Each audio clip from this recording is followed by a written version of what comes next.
Incredible. I mean, I don't like to use the word incredible, no, but it is. Well, it's better than using the word it sucks. Incredible's an okay word. It's just amazing, right? It's perfect. So, It's magnificent. It's you magnificent. like the swimming pool? One thing you said in the beginning was possible, potential. Everything is. Everything is. But see, the problem, what we have as humans, is we limit ourselves to what we know.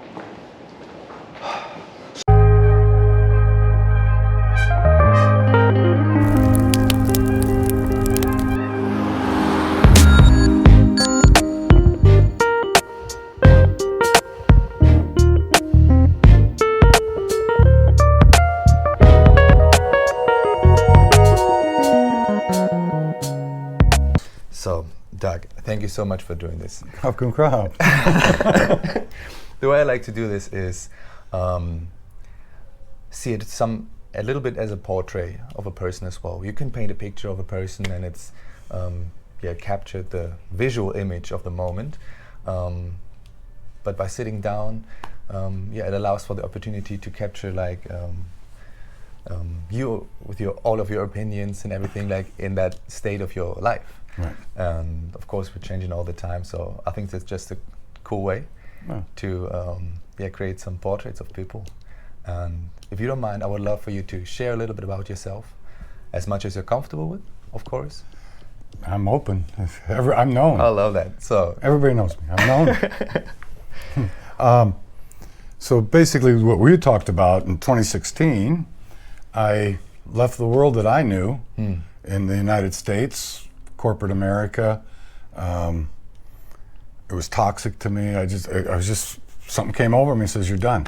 I didn't think I had enough money, but I said, I'm just going to take off and be a drifter. I'm going to sell everything. I'm going to have a suitcase and a backpack. I don't even know where that came from in my head, right? Yeah. But that's what I did. And so I traveled in the US for a while, and then I met a woman, and she said she wanted to go to Bangkok, and here we are 8 years later, 53 countries later, lived in many countries, saw many cultures, saw many ideas. And they're all just ideas or opinions. And so one of the things that I was looking for was the truth. Is God perfect? Is the universe perfect? So the big questions. That was the big question that I wanted to answer. And I got into science a little bit, quantum physics. And quantum physics, if you go down a path, the end result is it is what you see. I said, so if it is what I see, and I see a perfect day every day, if the science is correct, then I should have a perfect day every day. And so the point was, how do I get rid of the frames that I've been brought up with? There's no way everything's perfect. You have to be an idiot to think that, right? So how do you break that down? This person over there is bad. This group of people here, they do this and that, they're so bad. That's what I've taught, right? Taught in school. These people did this, they're bad. Stay away from them. So how do you get rid of that? Was to travel the world and say what was true. And now I don't deny that there's people that have behavior that I totally disagree with. And I won't say it's bad or good because I live in more of neutrality. Their behavior has to be perfect. If I can have a perfect day every day for 8 years, now I understand I don't mean it's always comfortable, but if I can have a perfect day for every day for 8 years, I have to believe, and I'm no one special. Who am I? Nobody. I'm just another one of 110 billion people who have walked this planet. 110 billion. Walk this planet. I'm nobody. So if that's true for me, and if it's truth, it has to be true for everybody, but they can't see it. So, and a lot of Buddhists and even Hindu people have similar beliefs. So I went and saw the Agori in India with the Hindus to find that their belief is everything is holy, which is a truth. To look for the divine in everything. In everything. It's there. Only we deny it. He's not an asshole. That guy's on the street, I pity him. Well, when you pity somebody, you, one, made yourself better than them, which is never true. That's not a truth. That's an opinion. Right. We don't know. He could be more evolved and more advanced than any of us, and he's begging on the street. We don't know, but we make judgment. And then that judgment puts some dirt on our lens. It builds our frame. And that's how we see. So when I went there, I said my mantra for traveling the world was everything is perfect regardless of what I've been taught to judge it. Yeah. Everything will be provided. It always has been. Look at you. Everything's been provided. Not even an issue, right? Trust. Those are, it's trust. And then to get to the unknown, stop making up ideas about a future. Oh yeah, I'm going to buy my car, and I think I'm going to do this, and I'm going to do that, and none of it's real yet. You can make it real, not a question. You can manifest all of that. And it's exactly what you know. So boring though, isn't it? To get what you know? Isn't it more, for me in life, it's more interesting to get what I don't know, never even understood. I didn't know Thailand was like this until I came. Yeah. And I wasn't even planning on leaving my country. I was just going to stay. I've been to Europe enough and blah, blah. You know, I don't need Europe. As boring as the United States. Nothing personal for Europeans. But to me, it became boring. And when I came here, everything seemed so surreal. A question that comes up to my mind is now, how long did it take you to sort of deprogram yourself? Because as a person caught in the rat race, like you said before, you had like this typical life, I assume family life, maybe a house or something similar like that. What was like the turning point for you where the flip? I read a book. The switch flipped. I read a book. And the book was called Zen and the Art of Happiness. Okay. It was written by a guy by the name of, his pseudonym was Wu Wee, which I thought was Wu Wee. All right. And basically what the book had said was similar to what I believe still. It's all perfect. It's how you see. And that nothing happens to you ever, even if it hurts. It's all for you. So I read this book, and I'm on an airplane. I had to go from Chicago, the Midwest, to the East Coast. And big storm in Chicago, the plane got canceled, the flight got canceled, taxi lines 2 miles long, everybody in the whole airport's going, you know what I mean? And I said, this is for me. I wanted to get home, you know, I wanted to get home. I said, this is for me. I gotta go home. I gotta go home. This is what the book said. Everything is for me. So I look at the taxi line. I said, that's not for me. I don't want to get in that line. So I went to, I said, I'll rent a car. So I go to a car agent. Right away, they give me a car. So perfect. I had to drive an hour to find a hotel because everybody else had booked hotels. I got a hotel. I wake up at 5:30 in the morning to go back to the airport to get on a plane to go home the next day. I get there, that flight's canceled too, my morning flight. I said, I know some people in Wisconsin, 4-hour drive away. I'm gonna take the car, I'll go to Wisconsin, I'll leave another day. Yeah. So I did. And on that drive, I came up with a business idea that changed my whole life. Changed my whole life. I started a business based on that. I said, oh, wow, this would be interesting. Based on that 4-hour car ride. So how was that to me? It wasn't comfortable that I had to wait to get the crappy hotel room. It was, and I said, wow, it changed my whole life. So that business then took me to the next point. Right on. I've gone through a divorce. I've had stuff that I really, really didn't like to happen, but it was all for me. And each time I learned something. Yeah. I'm a big fan of that statement. Everything happens for you. I think the first time we met, I told you that I'm a big fan of Marcus Aurelius, the Roman emperor. And like, how long is it ago? Like 2,000 years ago. And he wrote in his private journal 2 things that I always have in my mind. Never complain, and amor fati, like love your fate. Everything happens for you. Yes. Powerful. Never complain. That statement is just law of attraction. Yeah. The more you complain, the more you get to complain. I'll give you something to complain about. Now, and there's nothing wrong with complaining. You can complain all you want. It's perfect. It's just a choice. And if you like to complain and you like things going wrong, then that's what you should do. That's how you're learning. But it doesn't. You don't have to learn so hard. We make it so hard. It's not complicated. It's not complicated to grow, to learn, to love. It's just where we want to do it. If everything is vibrational, everything. You're a vibration. This is it. This building's in vibration. In 500 years, it won't be here. Even if it's 1,000, it won't. It's gone. Yeah. So you got the low vibration. You got a high vibration.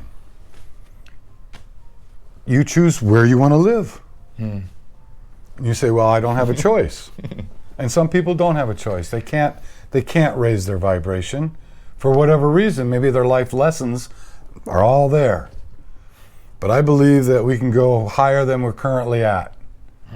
And I look at it like in the ocean. There's a whole ecosystem on the bottom of the ocean. All kinds of crustaceans, fish, everything, right? Yeah. To the deepest levels. You've seen that, yeah? And those that live there get everything that's available on the bottom. Right. Now there's other fish that live in the middle. And what do they get? They experience everything that's in the middle. They can have all of that. Right? Maybe it's a big shark, maybe it's not, whatever. Yeah. And then there's fish that live, top fish that live on the top.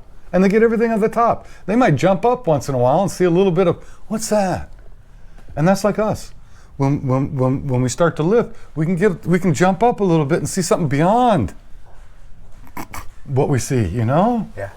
It's the same. I can really relate to that last thing, like having a peek behind the curtain every once in a while and be like, oh, there's a lot waiting for me. And yeah, perspective. How do you get beyond the curtain?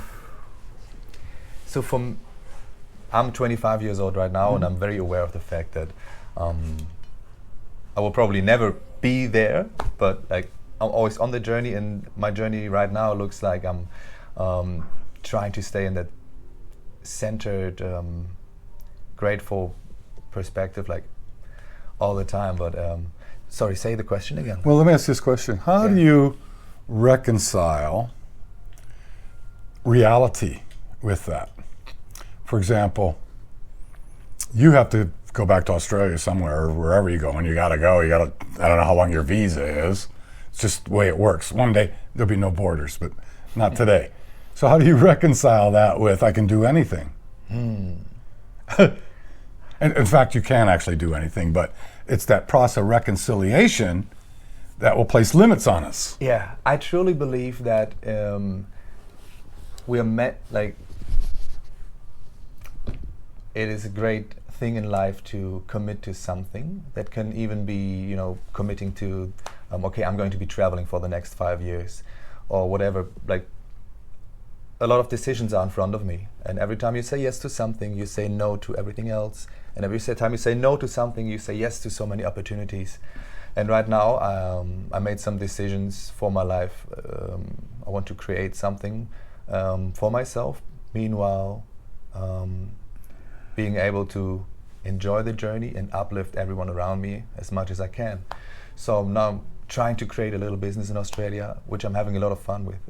I see it more like a play. Engage with it in a playful manner and enjoy the journey. And if I feel like some days I struggle, that's all right. I truly believe that struggle is like an inescapable part of life, but not like in the sense that, oh, I'm complaining, I'm struggling a lot. More in the sense of like, thank you for the struggle. And then you should enjoy the struggle. And believe it or not, it's hard sometimes. So, well, yes, until you attune your mind, because the struggling stops when you stop struggling. Then it is not a struggle. Struggle is a choice. It's a good choice. It's a good way to learn. I'm not saying that.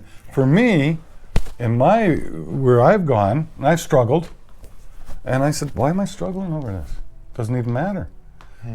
So I quit struggling, and I said, I like easy. Yeah. So easy becomes my mantra. And just today, this morning, I wake up, I had a driver arranged to take us to wherever, me and my assistant, to take me to this temple a few hours. She calls, my car broke, I can't come. I said, perfect. I said, I want easy. Another driver shows up within 3 minutes. Different, not related to anybody. I was just like, I didn't plan it, so I guess I'm going. Otherwise, I would just cancel. I don't have to force anything. It should be easy. Yeah. If you have to force it, it means you're trying to make it the way your will. And I go on to think, thy will be done, not mine. I'm okay with that. Yeah. I exist at multiple places at the same time. So do you. We all do. Some of the voices from above that we hear, that's our inner self, our higher self, right? Tell us something. I'm okay. I don't make choices until I have to make them. So although you don't have any foresight, I do not anymore. I don't have a future projected. I have no future. I really have no past. I just, now, me and you, right here. Yeah. The Thai have a word for that. Tony, right now. Right now. Yeah. I mean, it's funny, like most amount of suffering when I look at my friends and just people I talk to is imagined troubles, you know, suffering, imagined troubles. Oh, what is going to be when, it's definitely not, it's not helping you in any way, but, oh, maybe it is. I don't know. I liked your perspective of saying like, it's okay, it's a choice. But so for me, choose to. Someone would say to me, the counter to that was, oh yeah, it's easy for you to say. You grew up in America, white, privileged, right? Well, I have to believe it's true all the time, otherwise it's not truth. So the question I had then, when my journey, one place that I went a couple times to understand was Sri Lanka. One of the poorest countries I've been to. And I made some friends. And they're poor. I mean, money. Very afraid of money. And I'm like, so I at first I was kind of naive. Oh, I'll help you out. Yeah. Well, I have some. And then it's not my job. If I felt compelled, I'll give you some, but how did you make it this far without me? Why do you stay? You know, I talked to one guy, he says, oh, work is so hard, and they have, it's raining, I can't work, and I have no money, can you send me some money? No, and wow, I get it. I'm not going to pity you, because that to me is against my, why are you there? Why did you choose to go there? I think we come before we choose certain things, certain lessons that our soul or we need to learn, and we're put in certain positions. Now, I can never know what it's like to be a Sri Lankan. I can never know what it's like to be a German. I can go learn German and live there. I can't be a German. I could go to Sri Lanka, learn Sinhala language, and be with them every day. And look, I can't be one. Yeah, I think a big part is also that the formative years, like when you grow up, when you're a child, and you get all of this socialization in the culture you grew up in. And I've noticed it here now in Thailand. I wanted to talk to you about actually exactly this because I really feel my privilege here every day. And when I'm talking to people here, I met a nice lady, and she was telling me about how hopeless she is.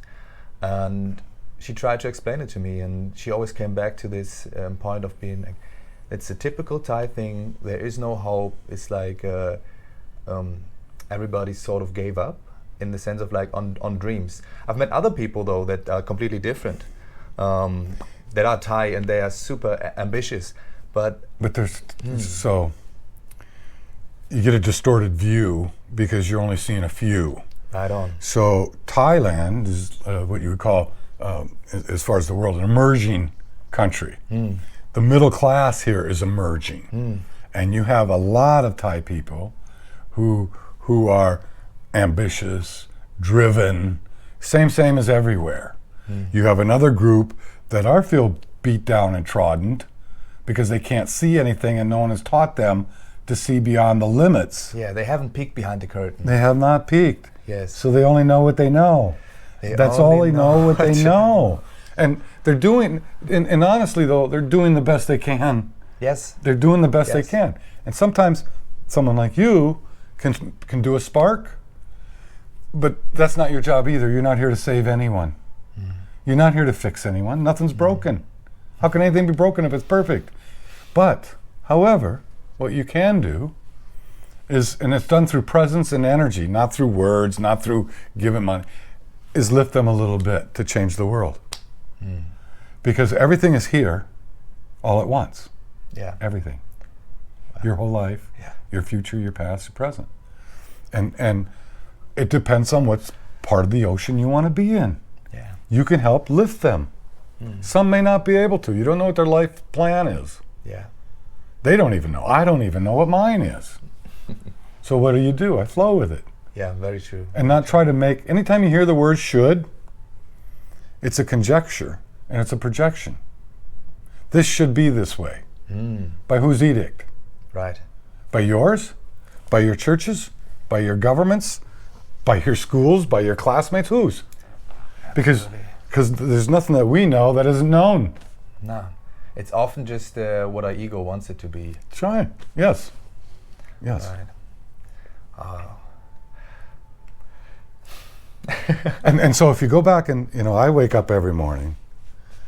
Me too. I just say, thank you, God, I love you. Today's another perfect day. And what happens when it turns out? First thing I got up this morning, said same thing every day. Got up this morning, my driver for tomorrow cancels. Within 50, I said, oh well, no problem, perfect is what I said. Within 5 minutes, I had another call. Oh yeah, no, my driver canceled. Oh, I can drive? Perfect. Perfect. I love this perfect thing. Since I met you, I've been switching a little bit because I'm always, every day trying to be as grateful as possible for all the hardships and everything I get to endure. But since just this little word perfect, I've been using it so much. I would overuse it for now. And then it will gradually taper off because once you know and you see, that's what it is. Train yourself. Then it just is. Right now, you say it, but you don't. You might have doubt when you see that accident and you say, that's perfect, fuck, But if you continually say it, nothing else comes in your mind. Then you don't have to say it because you are it. Yeah. You live it. And that whole thing is based on the quantum physics. I told you about the quantum physics piece, right? Yeah. We can elaborate on that a little bit for sure. There's a famous experiment that was done. It was called the double slit experiment. Yes. Where they send particles through and measure what happens, or not measure until the end. And when they don't measure, they put in front of the thing, they put a block with 2 holes so that it can go through the holes. Now, or the slit rather. Yeah. When they don't measure at that point and they look at the back, it's a wave pattern. Yeah, it's all over the place. But when they measure the slits, it goes through one or the other and has pinpoint pattern. It is what we measure, it is what we see. Perception makes a difference there. Right? Perception makes a difference at the quantum level. And so you might want to say, well, how does that work on a macro level or an hour level? Well, first you can try it on your own level. Everything's perfect, but you have to believe it. You can't just see what's going on in Europe right now, in Ukraine, and say, well, that's perfect. You have to be an asshole to think that's perfect, right? Well, I'll go back one more. Was World War II perfect? And I got to tell you, it was. Depends on the frame you want to look at. Now, I'm not discounting or denying the horror, the pain, the worst of humanity, the suffering. I'm not discounting that.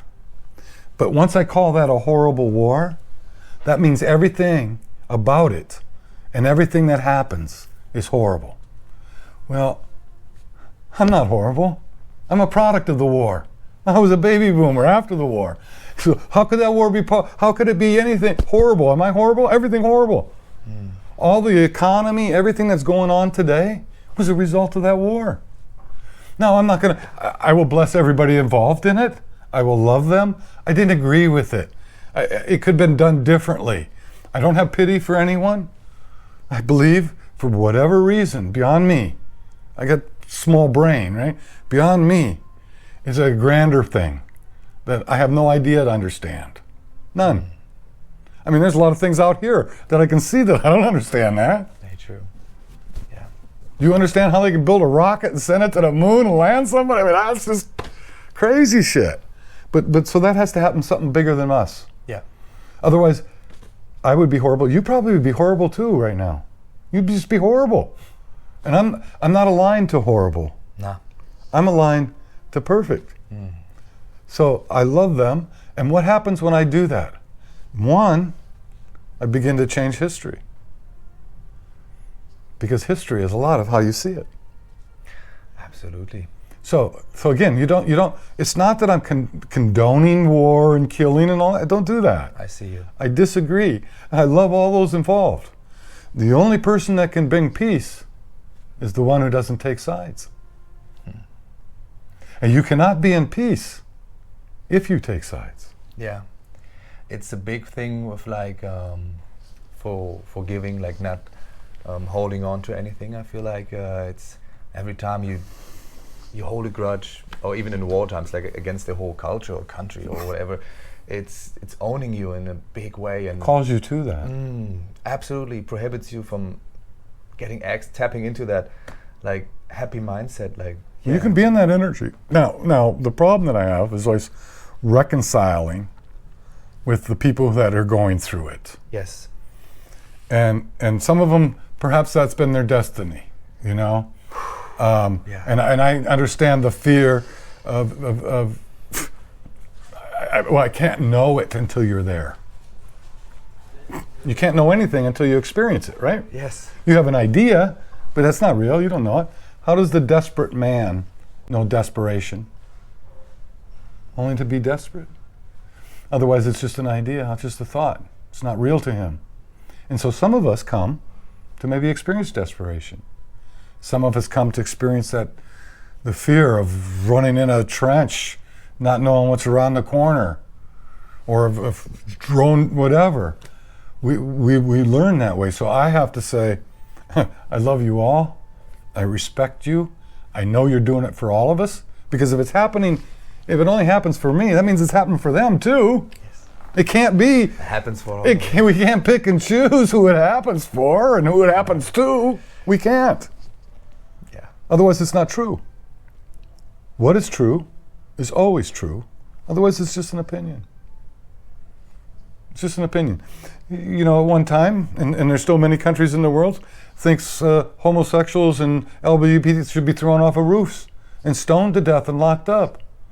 Is that truth? That's not true. Here, they're accepted, they're welcomed, they're embraced, they're loved, they add the value to all of us. So it's not true. And it never was true. It's not truth, it's opinion. Opinion. Should I stop at that red light? Well, it's a law, it helps us get along, but it's an opinion. Especially in Bangkok. Well, it's a guideline in Bangkok. I was taking a motorbike taxi here, and I'm just putting my knees in all the time because I'm so afraid they I do that all the time. Same. I was just squeezing the butt cheeks of my driver because it was so sketchy. But yeah, I've tried to take the motorbikes as little as possible, but I take them. And I figure if I get hit and smashed, it's happening for me. You can't be afraid, because when you're afraid, you start bringing it to you. And the fear becomes your ally, your protector. And it's not. Fear is a liar. Fear is dumb. It never learns. So people say history repeats itself. That's not true. You say, well, look at what's going on in Ukraine. That's just history repeating itself in one form or another. It's not true. You know what it is? It's fear. Fear doesn't learn. So the outcome of fear is always the same. Annihilation. Destruction. That's fear. And we're so susceptible to fear. If we are not centered in our like heart space and like aware of the bigger picture, let's say, and you're just trapped in the rat race in your everyday life, fear can get to you so much. And we saw it in the past years, right? Yeah. How they used fear to. Well, from here up, we're indoctrinated in fear. Every day you watch TV, you see a commercial, it's all fear-based. You're not successful unless you have this car. You're not pretty enough unless you use this shampoo. Go out and buy it today. That's all fear-based. It's all based on you're not good enough. You're not good enough. And that's not true. The truth is, everybody's good enough. Everybody. But then I love it. I love that part so much. And then when I talk to some people, because in Australia where I live, we have some people that some would call maybe hippies, more inclined to the spiritual side. And what I notice a lot is like, I've heard it described as spiritual bypassing, where people are like, no, I'm perfect, and they just don't do nothing and become very lazy. But then also, I've been noticing those people not being as happy. So what I feel like is a big part is doing good and being active and like working hard, but also like you said earlier, detached from results, not doing the work to expect something. Not attached to an outcome. That's it. Not the outcome, but still be active and like try something like this podcast right now. I'm just doing it for fun because I love it. Right. Who knows what's going to happen? Well, who even looks at it? Who cares? Who cares? Nobody cares. You do. And it's also something that we've thrown out to the universe, that you throw to the universe. Say, hey, is this a direction for me? Yeah. When you look for a job and stuff, basically the only thing you're really negotiating for is how you spend your time. That's what a job is where you're spending time. It's a beautiful perspective to look at a job. More people should look at it that way. Yeah, and if your own business, it's just how you're spending your time, and your ideas will come. When you talked about hippies who want to do spiritual bypassing, I don't understand what that is. But what I can say is I might be in that kind of a category because I have no wants. I have no needs, but yet I'd still do things. If I don't do anything today, so what? Am I lazy? If I am, I'm very good at it. So I just do what I'm compelled to do. And sometimes just being and being in your presence is enough. And that is something. And we discount that. Yeah. Someone may not be happy because they feel they should be doing something and they're not acting on it. Well, then they're not being true. They're not being real. That's it.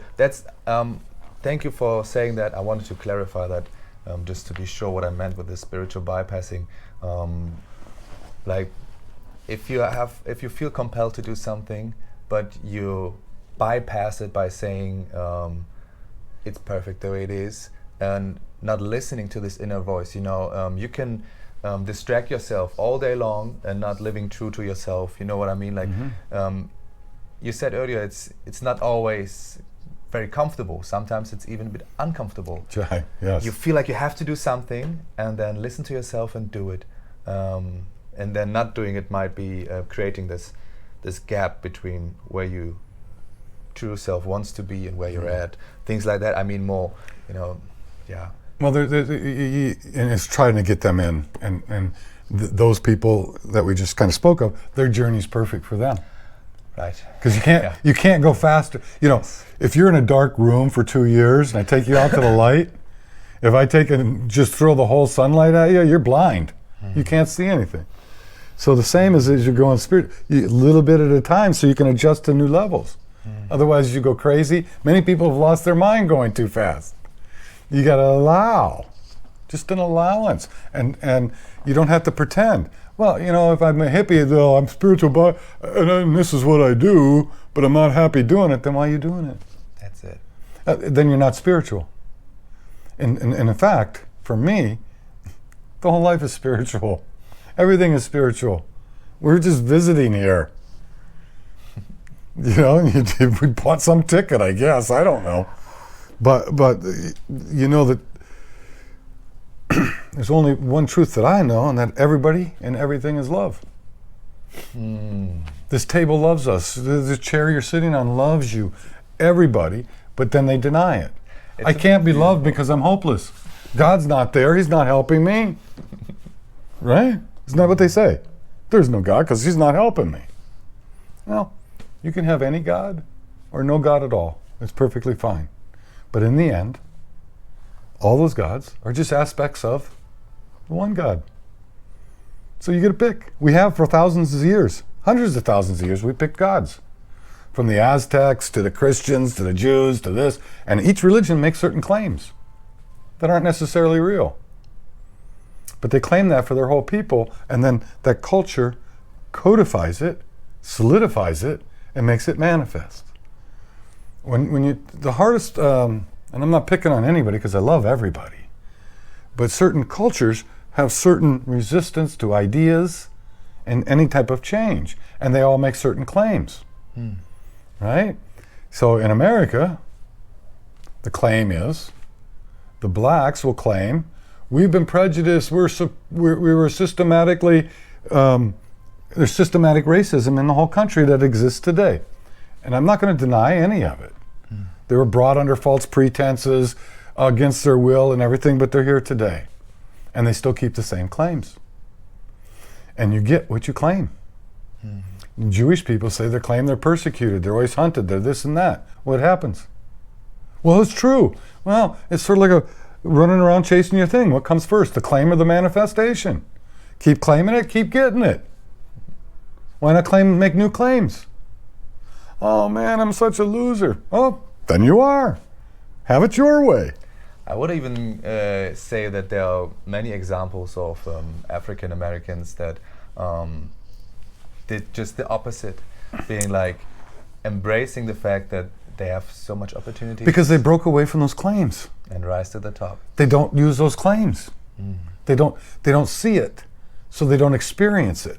And when it does happen, it doesn't bring them down. Let's clarify that. If you don't see it, if you really, like, you have to experience it, see it, and the power of belief is, I feel like it's very much underestimated. You re-see it. You re-see it. That guy just, and I had an instance, so I was with a Korean woman, or a Thai woman, and we were going to go to dinner in a nice little Chinese restaurant. I was dressed like I dress in Thailand. And we walk in at 7:30, restaurant's open till 10, and there's some very nicely dressed, what they would call hyso people. And I said, well, we'd like a table for two, and she goes, oh, I'm sorry, we're closed. All right. And I walk out, and I know why they did that. One, the way I was dressed, and I was with the Thai woman, you know, the old man, whatever, she was my assistant, whatever, they made judgments about it and sent us out. And she felt, my assistant felt kind of bad. And I said, listen, we just love them. They're doing the best they can. And we walked around the corner, and oh my God, had found the best restaurant. So they actually did that for us, you know? Of course, they did it for you. It was all for me. So why would I be mad at them or hate them or have that? Yeah, yeah. So that is the key point is just you can turn it around, and because I didn't have to say, oh, that's perfect. I knew it. Yeah. We said, okay, let's go. And I just had to explain to her, just love them anyway. Don't get mad. Don't get hurt. It's so much fun to be in this love perception.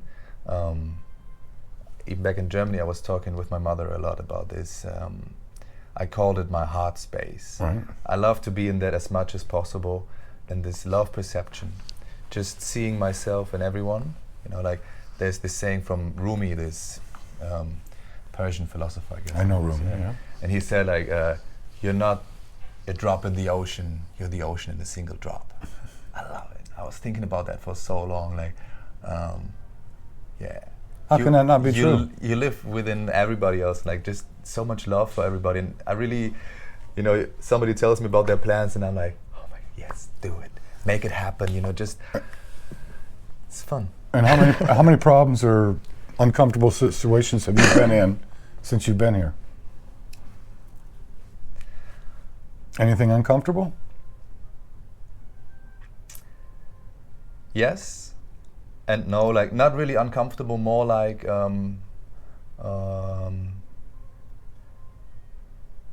I made the mistake because I'm still young, and I check myself, I realize it while I'm doing it, but I still do the mistake of feeling bad for other people. That is something I'm working on. It's not a mistake. Just, first of all, you can't make a mistake. You can't. It's not possible. And so when you're making choices, you just want to make the highest choice. But you can't make a mistake. So how do you think you can overcome that? When you see a man walking, there's a man on Sukhumvit, no arms, no legs, he has a ball, and he pushes it with his head. For tips. So if I was going to feel bad for somebody, I would feel bad for him, right? That's desperate. You're going on the ground like a snake. And you know what I did instead? Instead of feeling bad for him, I just rubbed his head a little bit and said, I love you, and here's 10 baht. I love you.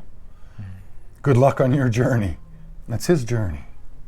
And he's adding to your journey and to mine. And you know what? Each of them. By doing that, you didn't add to the suffering of this world, you just added positivity. And to him, just a little bit. He's still on the ground. I can't change that. Yeah. But I lift it. And then by lifting that, what do I do to me? I lift me. So I see differently. It's so simple. It's so simple when we want to make it complicated. Here's the 7 steps to manifest what you want. Here's the 14 ways to do it, and I'm going to create a business, and I'm going to teach you, you can do anything. Yeah. And I'm going to give you all these fancy words and exercises and all this, and make it complicated, right? Well, maybe you're not ready, you should take the advanced course, and it's only $2,500. And you need to do it now because we're going to cut that promotion. They're going to go to $3,600. Fear. The same guys who are teaching you to try to manifest want you to be fear. I want those people, like a Tony Robbins, and the guy that's in Australia. They have these motivational speakers. Or there's ones that got systems to help you manifest. Go to Sri Lanka. Take 1,000 people in Sri Lanka. Take 100. Teach them this. Teach them to help the whole country. If it's so great, if it's true. If what they say is true, it has to work all the time. Otherwise, it's not true. It's conjuring. I don't have to conjure. Yeah. You can just manifest. No conjuring. It's funny. I feel like for this word manifesting is so like a lot of people have judgments about it because it is so tightly connected to belief that as long as there is a slight amount of doubt about it, I feel like it's not really possible to or something else will manifest, like your doubts might be manifesting. You know what I mean? Well, when you start manifesting what you don't want, you're manifesting from fear. Let me think about that for a second. Yeah. So, if you fear you're going to get in a motorcycle accident and then you have one. Now, I met a girl in Bali, and we were just having a chat, and we were having a similar chat, and she was talking about how her bag got stolen. She just looked away and it was gone in Bali, of all places. And I said, did you ever think you were going to get your bag stolen? She goes, I've been scared to death of it. Oh, really? People told me at home when I came, watch your bag, watch your bag. Okay. And I said, so did you create that or did you see the future? You created it. I've not had one thing stolen. In 6 years of traveling all over the world, checked luggage, I have nothing stolen. I never worried about it. They could take it, they can have it, I don't care. What are you going to get, a dirty shirt or a dirty pair of underwear? I don't care. Take my bag. Yeah. So it's exactly what you said. You realize it. You realize it right away. You're bringing your fears to you. They call you. And you're judged. And so if that's true, then when you call that guy an asshole, it makes you an asshole. And you're aligned to what? Asshole. That's your alignment. Why would you call anybody an asshole? Or a wanker, or I know what they, wanker or a cunt or any word like that. You place somebody in darkness, you're at that level. Yeah. Hey, buddy, now you're at the buddy level. Perfect. You can let anything go then. Right on. I've been living in Australia with this gentleman. He is creating like a spiritual center, and I was doing a bunch of renovations for him. And he was always stirring me up at work, trying to get me upset. But then when I got upset, he was just laughing and being like, Pete is angry, training me really to yeah. Well, and I'm not saying, but so I'm not saying any of that is wrong. And sometimes when we're angry, we need to feel it. But it's part of it, eh? But part of the process is understanding and recognizing it. Why am I angry? He didn't make you angry. He didn't do anything to you. You made you angry. And then what is your reaction to it, and how much control do you have over it? Oh, yeah. Some get angry. Now they got a gun. Now they're going to shoot somebody. Right? And that's very low vibration. No control, doesn't know who they are. Because if you know who you are, how are you going to hurt somebody? It's not possible. It's not possible. It doesn't even exist. No. And there's a place where, like, war doesn't exist. It doesn't exist. It's hard for us to understand all that, but that's true. My teachers, I have many teachers, some not from this reality, and they got about 8, 9, 10 books. I've read all their books. They will. You would enjoy their books. Send anything my way. I will send you the not the author, but the channel. He's a channeler. And when I first ran into him, my former partner had introduced me. What do you mean he's speaking, but he's not speaking his words? They're someone else's. That just sounds like psychotropic bullshit, you know? Something you can't believe because you haven't experienced it, right? That's what that was. But then I said, well, I got an open mind. I'll give it a listen. And I listened, and I said, wow, that's pretty truthful. And then he was releasing a book. It was on my birthday. So my partner took me to his book signing. Ah, that's cool. And he did a little bit and then asked some questions. And so I asked one question, the last question of the night. And I said, is everything perfect? And they said, yes, at many levels, but you may not be able to see it. The man that's pushing that bowl with no arms and no legs, he might not be able to see how perfect that is to him. But that could have been the perfect gift for him for eons. Should I try to find the perfect perspective, or should I just trust that there is one? That depends on what you need. Some of us, for me in my case, I needed to find it. Okay. I needed to see it. Yes. It needed to be experiential. Because if I didn't experience it, it's just a dumb idea. It's just another idea. Yeah, that's all. So I wanted to see if I could make it manifest or experience it. And for me, I did. And at first, so I went through different stages. Before I got so hipped up on it and quit my job, there was about 8 years of me gently using perfect and trying to understand more. And then I got the clarity and I quit my job. Like I said, I didn't know if there's going to be money, what the deal was. I just said, I'm going to do this. And if I got to do it, I got to go all in. I can't do half. That's perfect. That's not perfect. That's just what I do anyway. That's what we do anyway. Yes. I have to be all in. Yes. Otherwise it doesn't work. Because you're still using old frames.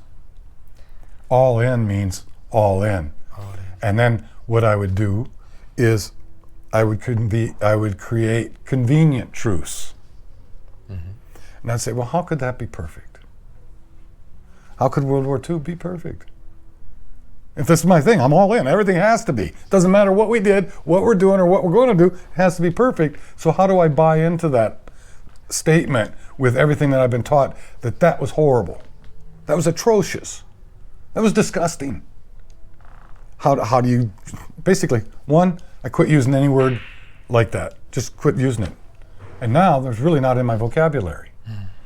But I was a period of time I also got a little self-righteous. Perfect. What do you mean you can't see perfect? Let me tell you how it is. This is how it is. Okay, and I outgrew that. I said, it puts people off too a little bit. Yeah. Well, you learn a lesson. You learn a lesson that way. Of course. And sometimes that lesson becomes with humility. Do you know what I mean? Yeah. You get humbled because the universe says, "Hey." And it's so good to be humble. It's so good. And then you realize you really don't have to say anything to anybody if they ask. And we just kind of struck out. I wasn't out preaching. Before I was sort of like a preacher. I even created my own religion. Really? But Divine Order Under God. I like that. And if you take the acronym, Divine Order Under Doug. Doug. Easy. Good one. So you can have your own. You can have your own religion. Yeah, sure. And then I just stopped talking. I just presence and just love. What do you think about that? I'm always like playing with different ideas because I'm getting so much information from different people and different channels, let's say. One thing that really rings true to me is that the universe is sort of like the universe, just as a word, as a placeholder, whatever it is. People call it God.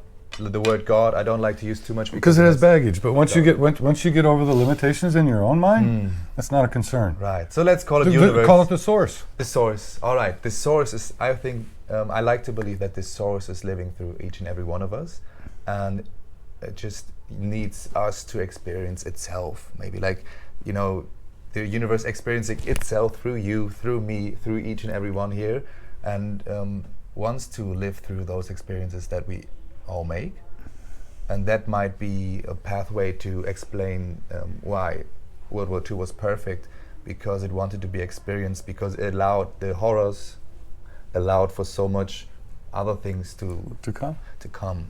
And then of course while you're in it, it's not possible to see the beauty in it, but that's what a lot of soldiers say as well. War brings out the two worst aspects of humanity, like the most beautiful, courageous acts of kindness, as well as the most horrendous things you can imagine. And I was in the UK once, and I was at a group called Internations, which is people from all over the world at different cities have little meetups. And I was talking to this woman from England, and somehow we got on this conversation, and I said World War II was perfect and you should go to Germany and see Germany. And she said she would never go to Germany, that war was horrible and Hitler was horrible. I said, oh. And she was like my age, you know, a little bit younger, couple years, not much. And I said, well, you're from here. I said, where's your parents from? And she says, well, my mom and dad met during the war in Tunisia. And I said, and they fell in love, and you know, because there's love in war. It's always there. Love is always there. it's always there. And I said, so you're horrible.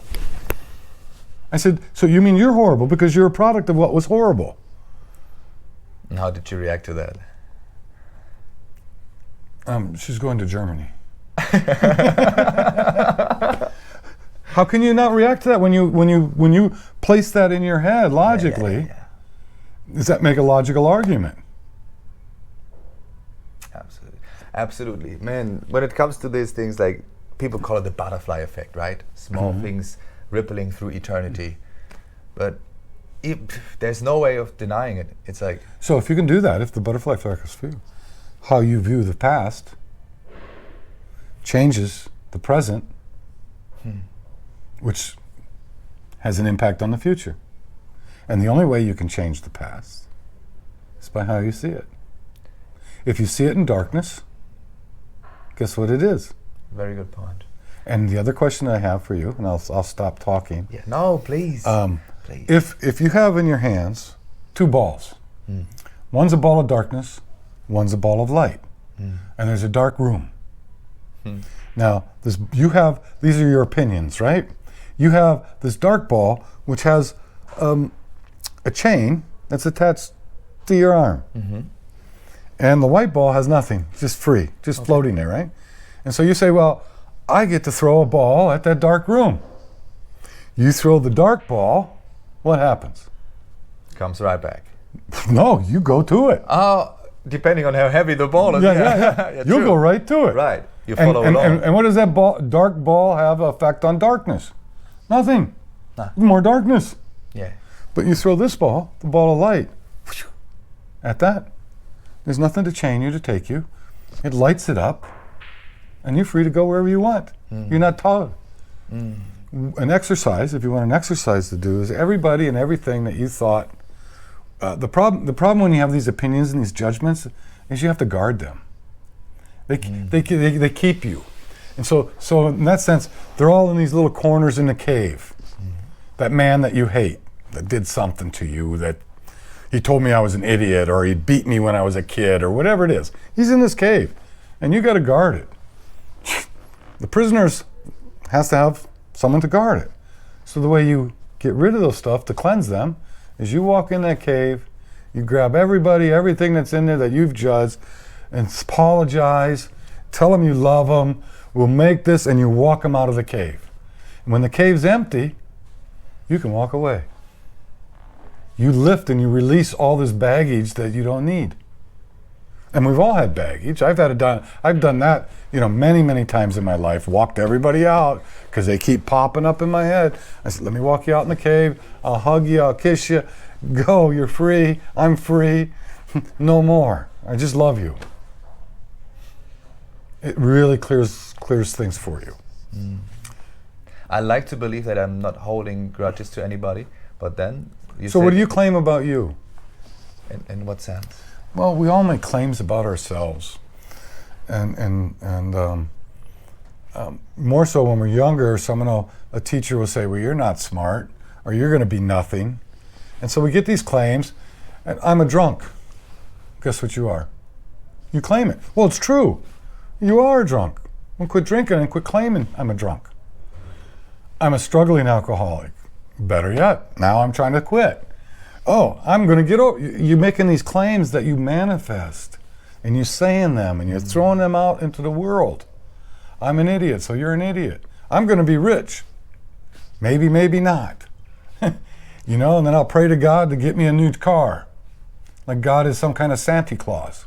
He's not Santa Claus. No. He doesn't reward, and he doesn't punish. And how do most people pray? Like they order, I want this. Give me that person into my life. Please lead me this way. Well, they negotiate too. If you do this, I'll never drink again. A good one. My favorite prayer is just always starting with the gratitude and then being like, just give me like strength, power to keep going. That's the only thing I might ask for in that sense. Okay. Let me ask you this: do you know how to become blessed? How to become a blessed person? Isn't it the perspective as well? Well, there's only one way you can be blessed. Blessing others. Blessing everything. Yes. Blessing everything, including that which you don't like. You talk about the pollution. Today is a beautiful day. You don't see much, right? If you come up here in some days, you can tell when it's really heavy. The smog, eh? Yeah, the smog. But it's perfect too, and I bless it. You have to bless it. Yeah. If I damn it, this damn pollution, these people, what's that do? What you damns you back. What you blesses you back. Why wouldn't you bless everything? It makes no sense. You said, you asked me about what claims I do? Yeah, claims. I feel like the claim I like to put on myself, or what do you mean what when I was younger? Because when I was younger, I had a lot of... I'm a carpenter. That's a claim. Okay. I'm a force for good. That's my claim. That's a good claim. That's my claim. That's nice something claim. I write in my journal a lot. It's like, I don't know what I am gonna do work-wise. I definitely know I want to work hard. I want to use my body. I want to create something. I don't know what.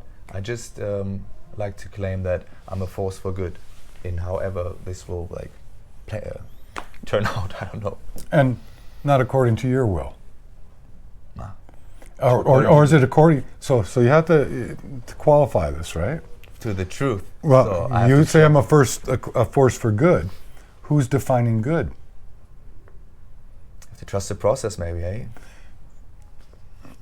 I'm a force for the divine. I'm a force for the universe. Because once you say it's good, now you're making a judgment. Very true. Right? You're saying that up here in this vibration is better than this vibration. And it's not. I'm not saying that. I'm just using it as a reference. Different experiences. So for me to say that's a bad experience, I'm judging it, and it's bad, and now I'm denying God's even there. I'm denying the divine in it. Thank you. So you're a force. You could just say I'm a force. I like to, that was a perfect. I'm not correct. You can say good. You can say whatever you like. Just so you know. I love this edition. That was a perfect edition for me to get to the next step of realizing that good is a judgment, and who am I to say that? I need to be a force for whatever level in what state of life. So I really like that. And if you know if you're a force for the divine, you're not hurting anybody. Right on. So you're just a force for the universe. You know, I really love this also Hindu and Buddhism culture. I feel like there's so much to take away from. And I really love the Bhagavad Gita. And one thing that Krishna said there was to Arjuna, everything you do, make it an offering to me. And sometimes I like to take that perspective of as often as I can, actually, like today I'm sitting down with you, and this conversation or everything I do, all the little things, force for good, force for the divine, in a sense, like I try to do it as good as I can and make it as an offering for the omnipresence, the divine, whatever it is, and being like, you know, maybe allowing for myself to be used as a tool from the universe. I don't know, like.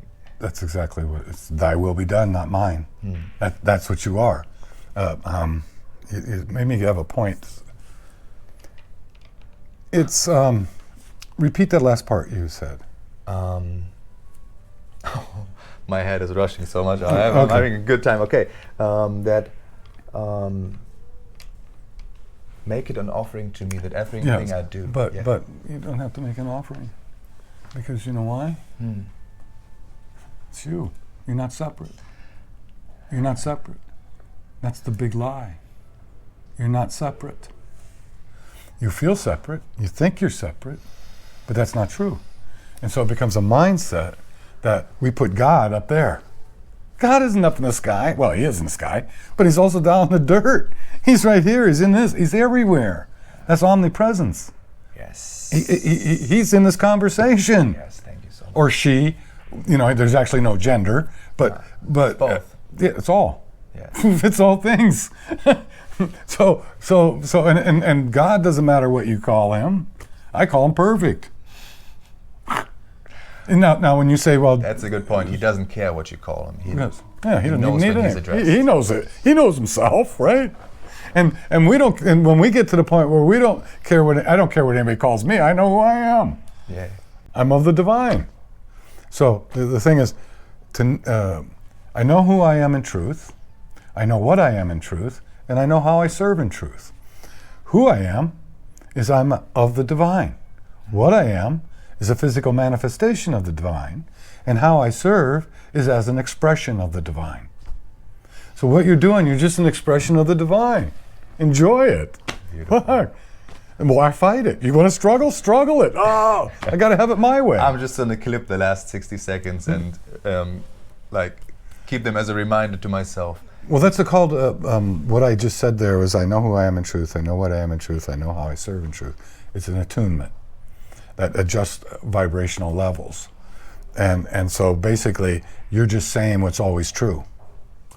And it's actually spoken by your true self who can say that. And so what I do a couple things. There's a thing called the Word. You've ever heard of the Word?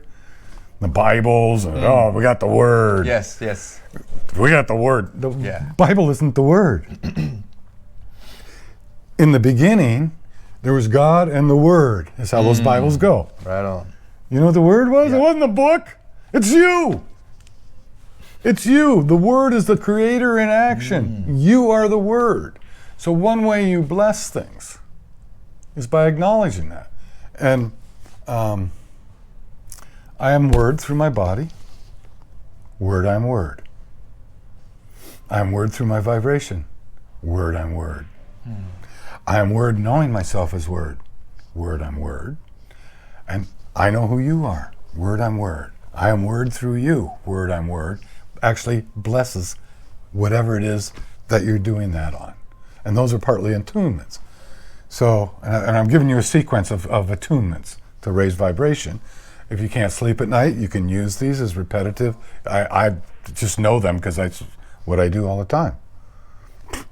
If I get something that I can't reconcile how that could be good or what it is, I'll word through it. I'm word through that item I see. Let me see with the eyes of the Christ. The Christ isn't Jesus, by the way. You know that, right? Christ is a consciousness level. It's about the highest consciousness level that we can reach in form. in form, because your body, it starts going up higher frequencies, doesn't hold together. I really like that perception. Yeah. So that's one. I start off with I'm word through my body. I'm word through my vibration. I'm word knowing myself as word. I do it. I'm word through the building I live. I'm word through this township, and I build it all the way up to the universe. And then the other one is I follow that up with I know who I am in truth. I know what I am in truth. I know how I serve in truth. Followed up by I am free. I am free. I am free. And what the I am free does is sets to break the attachments or connections to fear. Because you're free of fear. And that's in all ways, right? So you just repeat, I'm free, I'm free, I'm free. And then I'm in the upper room. And the upper room is a place. A kingdom, whatever. But in the upper room, it's at a level, there is no fear. Can't exist there. Hate can't exist there. Can't.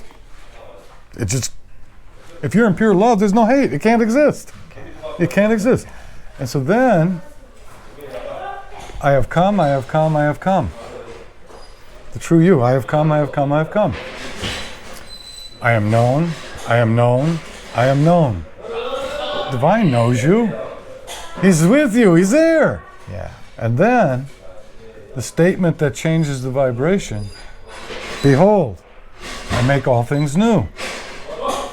It will be so. God is, God is, God is. That's your prayer. So, behold, I make all things new. It's not like you're this, but you're raising the level. And God will do it. He just says it will be so. God is. He's done it. And the other one is, when you walk and you see again something that you don't like and you want to judge it, just say God is. God is, God is, God is. And if you notice, most of them are threes. The Trinity, eh? Yeah, but that all those are vibrational attunements. I would be very thankful if you could maybe send me a few of those.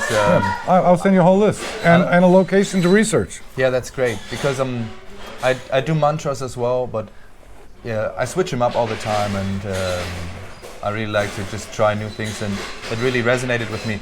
I like the word resonate. I don't even know if there's something in German that's similar. To what, resonate? Yeah, because it's like, it's echoing within me. Yeah. And that's, when something is like echoing that much within me, I'd like to, yeah. Now someone will say to you, last point, we'll stop. I'll just close the door for 1 second. Yeah.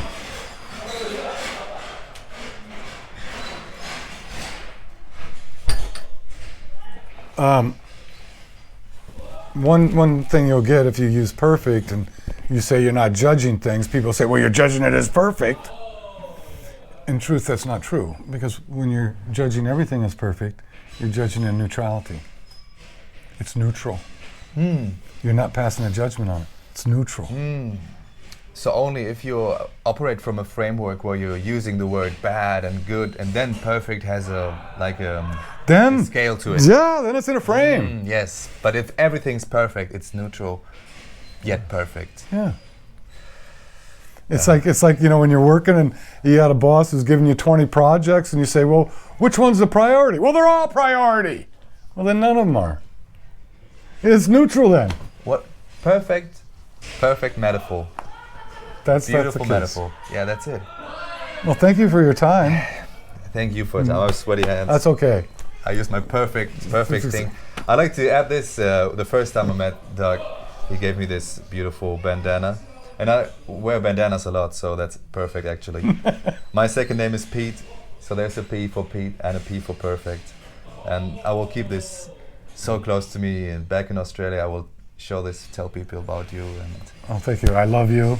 I love everybody that may or may not listen. I love you too, my friend. Thank you. Thank you for your time. Thank you. Oh. Perfect. Thank you so much.